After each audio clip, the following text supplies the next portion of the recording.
Welcome to student dictation 5 second बाद शुरू होगा। Ready start. देश की अर्थव्यवस्था में जान फूंकने के लिए शुक्रवार को भारतीय रिजर्व बैंक ने जो बड़े कदम उठाए हैं वे उद्योग जगत के लिए बड़ी राहत साबित हो सकते हैं। सरकार की प्राथमिकता कोरोना महामारी से निपटने के साथ ही अर्थव्यवस्था को फिर से पटरी पर लाने की भी है।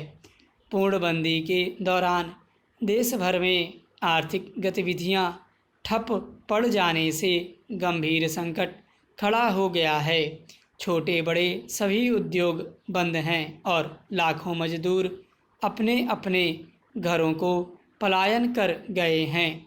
हालांकि सरकार ने कुछ क्षेत्रों में आर्थिक गतिविधियां शुरू करने के लिए कदम उठाए हैं, पर अभी कारोबारियों के सामने सबसे बड़ी दिक्कत पैसे की है। हाथ में पैसा हो तो काम शुरू हो, इसलिए केंद्रीय बैंक ने रेपो रेट तो स्थिर रखा है, लेकिन रिवर्स रेपो दर में 1/4 यानी 0.25% की कमी कर दी है। इस कवायद का मकसद यही है कि बैंक अपनी नकदी रिजर्व बैंक के पास रखने के बजाय उस पैसे को उद्योगों को दें।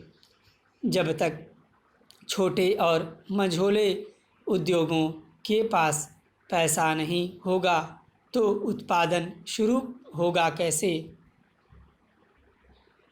इसके अलावा केंद्रीय बैंक ने राज्यों को भी बड़ी राहत देते हुए अग्रिम की सीमा 30% से बढ़ाकर 60% कर दी है, जो 30 सितंबर तक जारी रहेगी। केंद्र सरकार और राज्य सरकारों के सामने भी गंभीर आर्थिक संकट है। वित्तीय संसाधनों का बड़ा हिस्सा कोरोना से निपटने में जा रहा है। राज्यों के अपने खर्चे हैं, जिसमें सबसे बड़ा खर्च और उत्तरदायित्व कर्मचारियों के वेतन से जुड़ा है।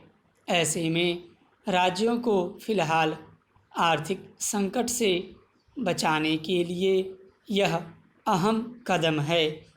दूसरा बड़ा कदम यह है कि उद्योगों और कंपनियों के लिए फंसे हुए कर्ज की गणना अब 3 के बजाय 6 महीने में की जाएगी। इसमें बैंकों और एनबीएफसी के कर्जदारों शामिल किया गया है। केंद्रीय बैंक ने पिछले दिनों में 1 लाख करोड़ से ज़्यादा की नकदी बाजार में डाली है। अब आने वाले दिनों में अलग अलग चरणों में अर्थतंत्र में 50,000 करोड़ रुपए और डालेगा।